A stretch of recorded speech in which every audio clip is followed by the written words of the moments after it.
سب سے پہلے تو میرے تمام دیکھنے اور سننے والوں کو میری طرف سے السلام علیکم۔ میرے دوستوں، کافی مدت سے ایک واقعہ جو کہ شیخ عبد القادر جیلانی کی طرف منسوب کیا جاتا ہے، جو کہ آپ لوگوں نے بھی کئی بار سنا ہوگا، جو کہ سراسر قرآن و سنت کے بھی خلاف ہے اور ان کی تعلیمات کے بھی خلاف۔ یہ ذرا آپ بھی سنیں اور پھر اس پر بات کرتے ہیں۔ میرے غوث الثقلین کا ایک دھوبی تھا، جب وہ مر گیا تو بعد میں اس دھوبی کو کسی نے خواب میں دیکھا تو پوچھا کیا بنا؟ تو کہنے لگا کچھ بھی نہیں۔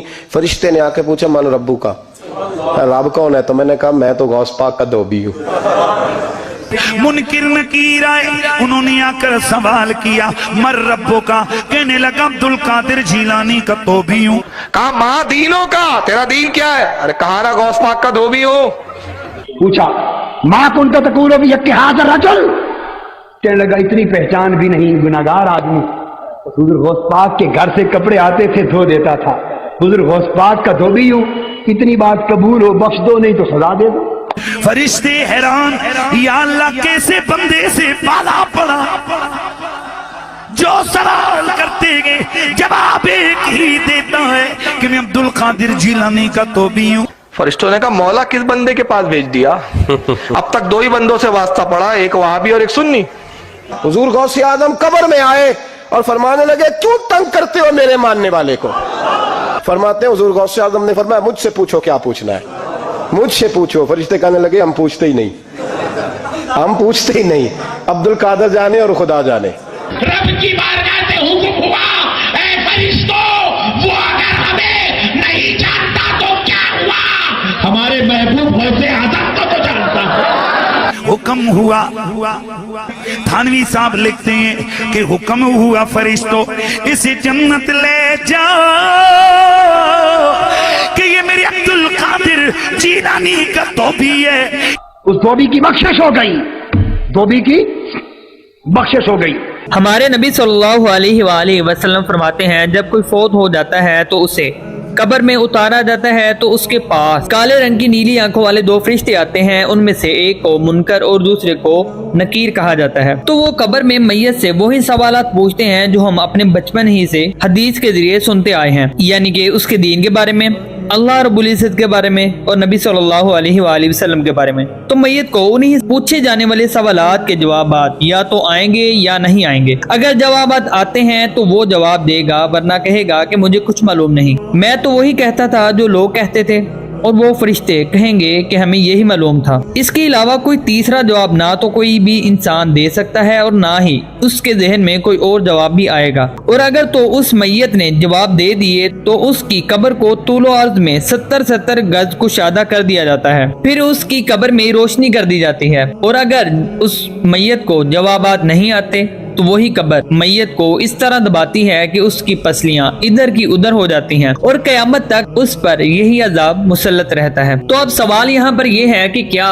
قبر سے چھوٹ جانا اتنا ہی آسان ہے؟ اس بات کا جواب ہم حضرت عثمان غنی رضی اللہ تعالی عنہ کی بات سے لگاتے ہیں کہ جنہیں اللہ کے نبی علیہ الصلوۃ والسلام نے کئی بار جنت کی بشارت دی، اور حضرت عثمان غنی رضی اللہ تعالی عنہ کا حال تو یہ تھا کہ جب بھی وہ قبرستان میں ٹھہرتے تو اتنا روتے کہ آپ کی داڑھی تر ہو جاتی۔ تو ان سے کسی نے کہا کہ جب آپ کے سامنے جنت اور جہنم کا ذکر کیا جاتا ہے تو آپ اتنا نہیں روتے کہ جتنا قبر کو دیکھ کر روتے ہیں۔ تو وہ فرمایا کرتے تھے کہ رسول اللہ صلی اللہ علیہ وآلہ وسلم نے ارشاد فرمایا آخرت کی منازل میں سے قبر پہلی منزل ہے، سو اگر کسی نے قبر کے عذاب سے نجات پائی تو اس کے بعد کے مراحل آسان ہوں گے، اور اگر جسے عذاب قبر سے نجات نہ مل سکی تو اس کے بعد کے منازل سخت ترین ہوتے جائیں گے۔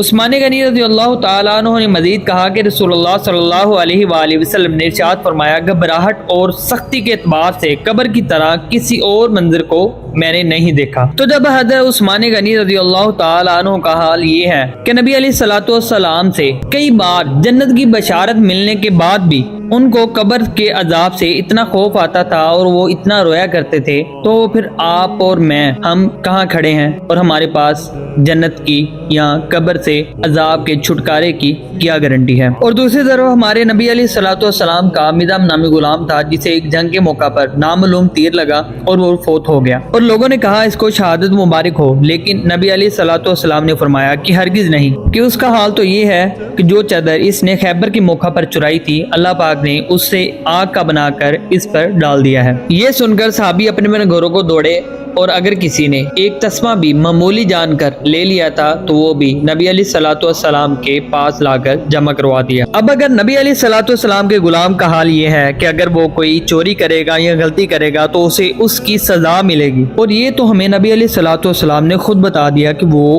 किस हाल में है। अब अगर नबी सल्लल्लाहु अलैहि वसल्लम के गुलाम का हाल ये है तो फिर हमें अपने एहतसाब की जरूरत है कि हम लोग कहाँ खड़े हैं। तो आइए देखते हैं कि कुरान पाक इस बारे में क्या कहता है। लोगों, अपने परवरदिगार से डरो और उस दिन का खौफ करो कि न तो बाप अपने बेटे के कुछ काम आए और न बेटा बाप के कुछ काम आ सके।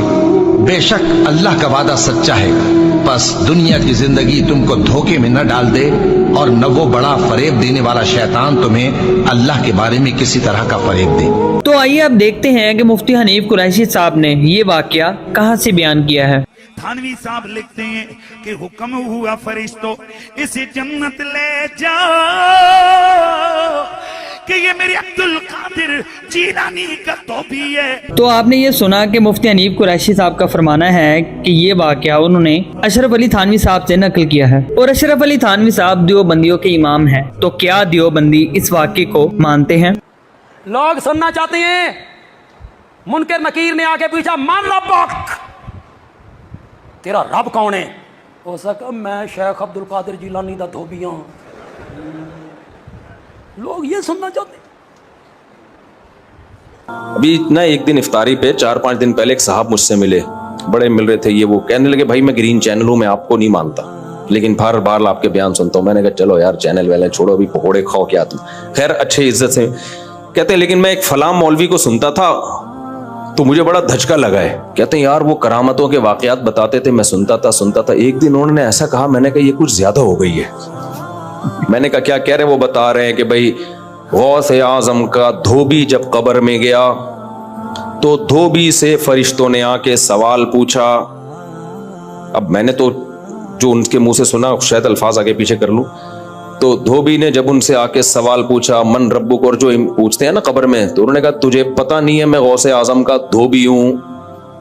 यानी तुझे किससे पूछ रहा है भाई, तू किस किस्म की बातें कर रहा है? तो फरिश्ता भी हैरान है, अब ये तो जवाब ही नहीं दे रहा। और जवाब रेफरेंस किसका दे रहा है? भाई मैं गौसे आजम का धोबी हूं। तो फिर पूछा गौसे आजम को कॉल मिलाई होगी या क्या किया होगा, भाई आपका बंदा है। तो उन्होंने कहा वो तुझे शर्म नहीं आती, मेरा बंदा आया हुआ है, तू उससे क्या पूछ रहा है, सवालात पूछ रहा है। अब आप लोग फारूक खान रिजवी साहब की बात जरा गौर से सुने। फरिश्तों ने कहा मौला किस बंदे के पास भेज दिया? अब तक 2 ही बंदों से वास्ता पड़ा, एक वहाबी और एक सुन्नी। अब सवाल यहाँ पर यह है कि क्या फरिश्तों को भी वहाबियों और बरेलवी या देवबंदी का पता होता है कि वो इसी लिहाज से कब्र में मरने वाले से सवालात करते हैं? हदीस में तो यही आता है कि मरने वाला मोमिन होता है या फिर काफिर या फिर मुनाफिक होता है जिससे सवालों के जवाब नहीं आते। तो फिर इनकी इसी बात से ही आप लोगों को अंदाजा हो जाना चाहिए कि ये वाकया जिसकी ये बात कर रहे हैं वो कितना सच्चा है। अब बरेलवियों के आलम दीन का इस वाकये के बारे में क्या ख्याल है, आइए वो भी देखते हैं। उसने कहा गौस पाक का धोबी हूं। कुछ लोगों ने एक वाकया गढ़ रखा है। गौस पाक का एक धोबी था, मर गया, अपनी कब्र में जब गया मुनकर नकीर आए, पूछा मन रब्बुका, उसने कहा गौस पाक का धोबी हूं। मुनकर नकीर ने कहा ये कौन सा आदमी आ गया? मादीनों का गौस पाक का धोबी हूं। और कंफ्यूजन हुआ, कमा खुलता तकूल फी हाज़ा रजुल का गौस पाक का धोबी हूं। तो मुनकर नकीर ने चुप्पे से छोड़ दिया और चले गए। ये ओनली बेवकूफ बनाने का एक तरीका है, समझ रहे हैं? ये लॉजिक है, लॉजिक। किस्सा कहानी है, सच्चाई से इसका दूर का भी वास्ता नहीं है।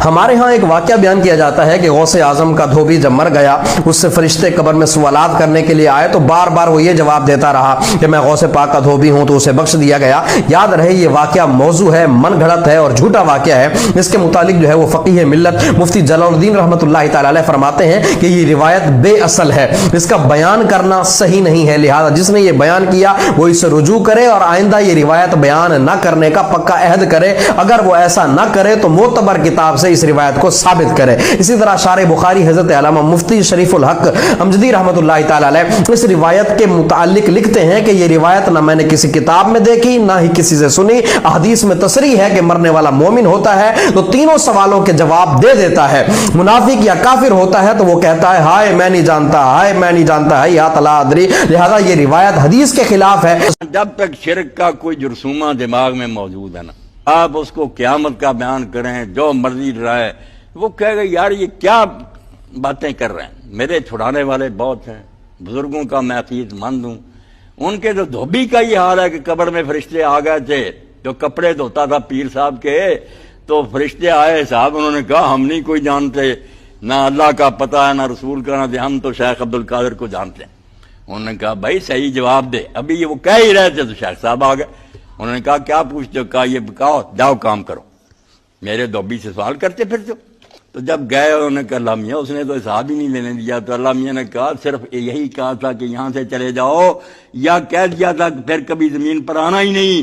कहा ये नहीं कहा फिर भी शुक्र है कि महकमा कैमरा क्या वरना किसा नाराए गौसिया या गौसे आज़म। ये मस्जिदों में होता, किताबें लिखी हुई हैं गुलदस्ता करामात। तो जब तक ऐसे कीड़े दिमाग में है, क्यों बंदा खुदा की बात करेगा? इबादत पर तो उस वक्त आमादा होगा जब पता चल जाएगा बचाव की कोई सूरत नहीं, कोई वहां इमदाद के लिए नहीं आएगा, कोई सिफारिश नहीं होगा, मेरे अपने अमल होंगे वरना जहन्नम ही जहन्नम। इसलिए अल्लाह के रसूल आकर पहले कहते हैं सिर्फ अल्लाह की पूजा कर, उसका हुक्म मान, उसके सिवा तेरा ना कोई मुश्किल कुशा है, ना तेरा कोई फरमानरवार हाकिम है। बुखारी मुस्लिम में मौजूद है, मेरा यूट्यूब पे क्लिप है, कब्र में 3 नहीं 4 सवाल। बेशक। तो वो सवालों के जवाब आपने खुद ही देने हैं अपनी कब्र में। मर रब्बू का, मा दीनों का, कोई किसी की तरफ से दे ही नहीं सकता। उसमें तो अल्फाज है या जवाब देगा या नहीं देगा। अगर बुखारी मुस्लिम में कहीं है कि कोई और आगे दे देगा तो हमें दिखाएं कि जी मैं गौसे पाक दा तो 20 हाँ, एक वो भी सुने है ना। फरिश्ते आए तो उन्होंने पहला सवाल किया मर रब्बू का, तो उन्होंने कहा मैं शेख अब्दुल कादिर जिलानी का धोबी हूँ। और ये वाकया अशरफ थानवी ने भी नकल किया हुआ है, सिर्फ बरेलवी नहीं बयान करते। ये पता नहीं किसने कैमरा बीच में फिट किया हुआ था। रवायत कौन कर रहा है? मादीनों का धोबी कहते हैं जी 30 फरिश्ते परेशान, फरिश्ते नहीं को परेशान होना एक लाई है।